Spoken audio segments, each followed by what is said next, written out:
what changed for you with Daniel Milstein's comment? Nothing changed? No.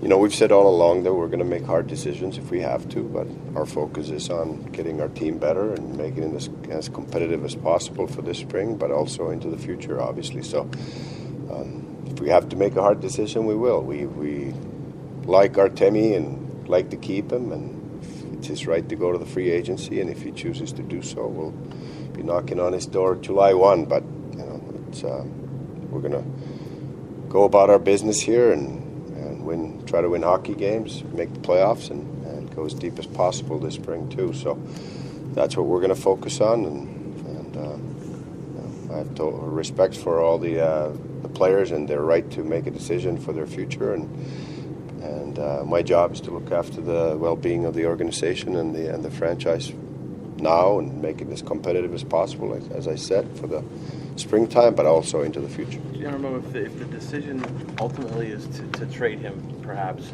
Did that job get harder yesterday? I don't see why. As far as teams maybe knowing now that he won't sign with you guys in the season. I don't think that'll have anything to do with any of the. Remember, you and JD and Bill Zito have played the long game here in terms of drafting, development, not trading first-round draft picks for immediate help, that sort of thing. Is it conceivable, is it inconceivable that you could allow both Sergei Bobrovsky and Artemi Panarin to remain with this team through the deadline, given the risk of losing them with no compensation? Well, I think we're going to have to weigh the decision in front of us as far as what's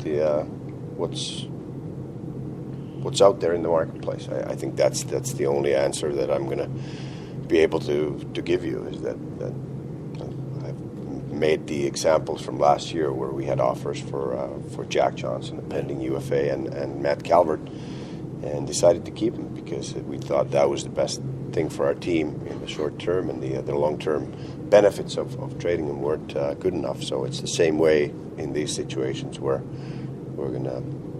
My phone's been ringing off the hook today, so for various different reasons. So have you been answering? I can only answer one at a time. So. But I'm pretty good at returning phone calls. Is that just by nature of where the calendar is now, Jarmo, and you expect things to pick up because we're getting closer and closer to the trade deadline? Yeah, there's always more activity, and you've seen in the past where there's lots of activity at the deadline. There's pending UFAs. There were last year. Some were kept, some were traded for rentals, and that's the business here. Teams are in different positions, and they have to make decisions based on where they're at and what their future looks like and what their plans are. And so some teams are in the rental market trying to buy, and some teams are giving up rentals because they might be out of the playoffs or are looking more into the future. And those are the type of decisions we're going to have to make here in the near future. When you see how well he has fit into this team on the ice and off the ice, I mean, how disappointing is it for him not to want to maybe show that he wants to stay here yet? Yeah, it's disappointing, but all we can do is do our best, and I think that we've done our part, and we've done everything we can to make him feel home. We have a good team here around him, and I think that's basically all we can do. We have a great city here. We have great fans. We have a great facility, and so. How has the team handled this from your perspective? Oh, team's handling it great, and both of those players are true pros too, so they're handling it well, and they're playing hard for us. They're going to keep playing hard for us, and as long as they're Blue Jackets, they're going to put on that jersey and play their hearts out. Jarmo, you referenced the approach with Jack at the trade deadline last year. I know you can't get into specifics too much, but does any trade for Panarin have to include for you immediate help? In other words, not a step back, futures as it's been talked about as an offer for you. Do you have to get something that certainly doesn't replace him, but gives you a chance to compete and fill a little bit his spot the rest of the way? Well, it's hard for me to start speculating any of that, but generally you could say that the teams that are in the market right now to strengthen their team with something that might be a rental are not usually giving up roster players. They're trying to strengthen their team instead instead of swapping players. So that doesn't necessarily apply to Panarin, but in general, that's the rule.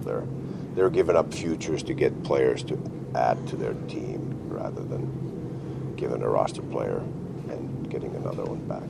So that's a general rule. So do you hold on to him if all you can get are futures? We'll see what's out there. With that perspective, with Bob and Panarin, as far as the trade goes, knowing how much they mean to this year's team, how hard would it be to pull the trigger on a trade like that? It all depends on what the marketplace looks like. I mean, I've said it before, where we love Artemi, but we had 108 points before he arrived here in the season before that, and we're going to have a good team even if they choose to go to the free agent market. We got some really good players, really good core players. We have more coming that are not even here yet, and we're going to be okay. Jarmo, has it been frustrating that there hasn't been more clarity from Artemi as to what he wants? Well, I mean, I said it. I'm a little bit disappointed that we're in this situation, but I think you're going to have to talk to him about it. And I think he made his statement clear that he's going to concentrate on hockey now, and that's where it's at.